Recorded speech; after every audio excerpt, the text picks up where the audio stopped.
My parents were not against public speaking. सही बताओ, उनको पता ही नहीं था कि मैं क्या करती हूँ. Parents will jump with joy. नहीं, my mother she looked at me as if she is going to slap me. उन्होंने मुझसे पूछा, एंकरिंग कहाँ करती हो, कैसे करती हो, क्यों करती हो. बर्तन धोने के लिए नहीं उठती हैं लड़कियां. हमें घर की सफाई करने के लिए हम नहीं उठेंगे हर रोज, हम अपना नाम बनाने के लिए उठेंगे. फलक को जिद है जहां बिजलियां गिराने की, हमें भी जिद है वहीं आशियां बनाने की. नमस्कार, मेरा नाम है Ayesha Gani, a biotechnology student turned journalist turned anchor live host and now a corporate trainer and a happiness coach. I've had the privilege of traveling the world to over 30 plus countries, hosting live shows, 2500 plus live events across the globe.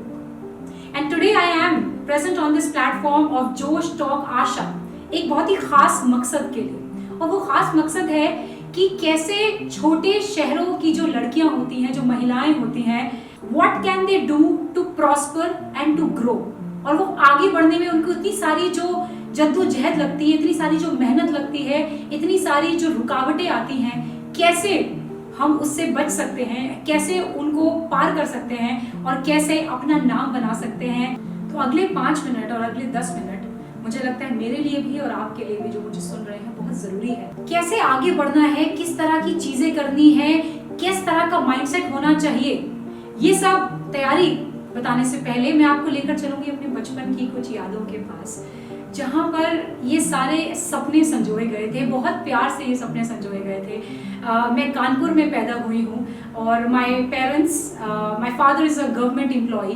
तो हमारी बहुत ही छोटी दुनिया थी, limited budgets थे और limited सपने थे. हमें इसी तरह की तालीम दी जाती थी कि जितनी चद्दर हो उतने पैर फैलाओ, लड़की हो ज्यादा बात मत करो, लड़की हो ज्यादा ऊंची आवाज में बात मत करो, लड़की हो 3 बजे के बाद घर आ जाओ. तो इन सब के बीच में जब इतनी सारी ख्वाहिशें होती हैं, इतने सारे सपने होते हैं और उसके बाद भी जब फाउंडेशन इतनी ज्यादा होती है, तो कैसे आगे बढ़ सकते हैं. मैं स्कूल में थी, I was in saint Mary's convent, और मुझे अभी भी याद है जब मैं बचपन में टीवी देखती थी रोज शाम को, और मैं उसमें न्यूज एंकर्स आते थे और मुझे उस टाइम पता भी नहीं था कि एंकर का मतलब क्या होता है, वो क्या काम करते हैं. लेकिन I was very fascinated with the idea that someone is on the screen and they are talking about news, they are talking about entertainment, they are giving us information, they are all smiles, they are looking presentable, they were wearing good clothes. I was very fascinated with that idea. मैंने अपने parents को बताया, and like all 90s parents, वो बस एक ही चीज चाहते थे मुझसे, बेटा या तो डॉक्टर बन जाओ या इंजीनियर बन जाओ, या बहुत हुआ तो चलो टीचर बन जाओ, आसान जॉब है, सुबह 8 बजे जाओगी, 1 बजे तक आ जाओगी, शादी अच्छे से हो जाएगी, बच्चों को वक्त दे पाओगी. लेकिन अपनी ख्वाहिशें कुछ अलग थी. तो ख्वाहिशों के लिए लड़ना भी आपकी जिम्मेदारी है. माँ बाप आपसे प्यार बहुत करते हैं, लेकिन आपकी ख्वाहिशों के लिए अगर आप नहीं खड़े होंगे तो कोई और का मतलब नहीं. तो मैंने उस टाइम पे सोचा कि मुझे अगर घर से बाहर निकलना है तो मैं क्या कर सकती हूँ. So I studied hard and I scored 92 rank all over India in CET, and that's how I got an admission in IP university in Delhi. और मैं दिल्ली आ गई, और दिल्ली आने के बाद मैंने सोचा अब मेरे सपनों को दिशा मिलनी शुरू होगी. और बहुत सारे सपने मेरे टूटे भी, लेकिन बहुत सारे सपनों को दिल्ली ने संजोया भी है. मुझे आज जिस मुकाम पे मैं पहुंची हूँ, मुझे लगता है उसमें दिल्ली का एक बहुत बड़ा हाथ है. अगर मैं कानपुर में होती शायद, या फिर शायद नहीं, मैं इस मुकाम पर पहुंच पाती. तो जब मैं दिल्ली आई, मैंने अपना कॉलेज में फर्स्ट ईयर शुरू किया, BGMC करा मैंने, bachelors in journalism and mass communication. तो क्योंकि साइड हसल करनी बहुत जरूरी थी, फ्रीलांसिंग प्रोजेक्ट्स में ढूंढती रहती थी, माँ बाप के पास लिमिटेड पैसा था, तो वो उन्होंने कोर्स मुझे करा दिया, वही मेरे लिए बहुत बड़ी बात थी. I had to find ways to sustain myself. तो मैंने फिर फ्रीलांसिंग प्रोजेक्ट ढूंढना शुरू करे. सबसे पहला मेरा एक फ्रीलांसिंग प्रोजेक्ट, एक तो मुझे एंकरिंग इतनी पसंद थी, बचपन का वो ख्वाब हमेशा से था कि वो न्यूज रीडर को देखती थी, और इसीलिए मैंने जर्नलिज्म एंड मास कम्युनिकेशन करा. फिर जब मुझे पहला मौका मिला, एक छोटे से मॉल में एक कियोस्क होता है, वहां पर खड़े होकर मुझे माइक दिया जाता था, और मैं सुबह 9 बजे वहां पहुंचती थी. सुबह के 10 बजे से शाम को 8:30 बजे तक मैं उसी कियोस्क पे खड़े होकर हील्स में प्रमोशन करती थी और मैं बहुत ज्यादा खुश थी। Yes, that was my first tourist with public speaking और मैं बहुत खुश थी। मुझे पूरे दिन के शाम को 800 रुपए मिले थे और मुझे लगता है वो मेरी जिंदगी का सबसे हसीन पल था, क्योंकि मेरे पहली बार मैंने कुछ खुद से कमाया था और खुद की मेहनत से कमाया था, और वो भी वो करते हुए कमाया था जो मैं हमेशा से करना चाहती थी। प्लेटफॉर्म कितना बड़ा है कितना छोटा है वो मायने नहीं रखता, आपको जिससे प्यार है आप अगर वो कर पा रहे हैं वो सबसे बड़ी जीत है। When I think about those times, मुझे याद आता है कि कैसे मैं कानपुर में बहुत एक डरी हुई सहमी हुई लड़की थी, जो अगर कोई गेस्ट भी घर में आते थे तो बस नमस्ते करने के लिए भी मैं शायद उनकी नज़रों में नजरें नहीं मिलाती थी और चुपचाप अपने कमरे में चली जाती थी। और कैसे कानपुर से निकल के जब मैं दिल्ली आई तो मैंने सीधा एक बार में मॉल में जाकर एक इवेंट किया। ऐसे ही जो लड़कियां बहुत छोटे शहरों में बैठकर ख्वाब बुनती हैं, चाहे उनको कुकिंग का शौक हो, चाहे उनको वॉशिंग का शौक हो, चाहे उनको पेंटिंग का शौक हो, या क्या उनको पब्लिक स्पीकिंग मेरी तरह उनको शौक हो, लेकिन उनके पास वो अपॉर्चुनिटीज नहीं है, तो सबसे पहली चीज जो आपको करनी है, there is something or the other that you are good at, trust you मी।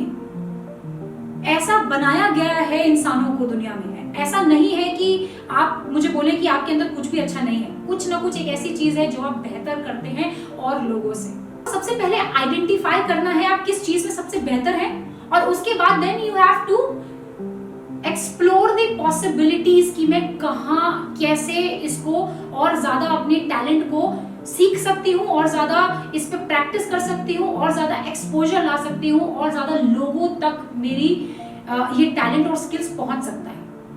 जैसे मुझे पता था कि मुझे पब्लिक स्पीकिंग में इंटरेस्ट है, तो मैंने सबसे पहले क्या किया, मैंने पढ़ाई करनी शुरू करी, bachelors in journalism and mass communication. मैंने उसके बाद मास्टर्स इन टेलीविजन जर्नलिज्म किया। आज भी मैं डेवलपमेंट कम्युनिकेशन में पीएचडी कर रही हूँ। तो अगर मुझे पता है कि मेरा इंटरेस्ट कम्युनिकेशन है, तो आप उसको छोड़िए मत उस फील्ड को, और उसमें कुछ ना कुछ करते रहिए, क्योंकि सूनर और later you will find your path. Continuously आपको अपने पैशन पे इन्वेस्ट करना पड़ेगा, तभी आप एक ऐसी हस्ती बन पाएंगे जिसको लोग जोश टॉक आशा में सुनना चाहेंगे। तो कहानी सिर्फ यही खत्म नहीं होती कि स्टार्ट कर दिया पैशन, स्टार्ट करने के बाद ही तो असली कश्मकश, असली जद्दोजहद, असली लड़ाइयां शुरू होती हैं, और लड़ाइयां भी उन लोगों से जिनसे आप सबसे ज्यादा मोहब्बत करते हैं। जी हाँ, my parents were not against public speaking. सही बताऊं, उनको पता ही नहीं था कि मैं क्या करती हूँ। Simultaneously, I started to doing anchoring while pursuing my graduation,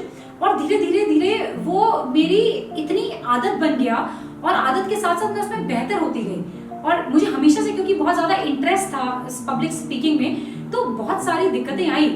मैं कानपुर से आती हूँ, मेरे डिक्शन से लेके my language, my pronunciation, my dressing habit, how I looked, मुझे पता भी नहीं था कि आप how do you put makeup. I was a very raw talent, लेकिन वो सब चीजें धीरे धीरे करके मैंने सीखी।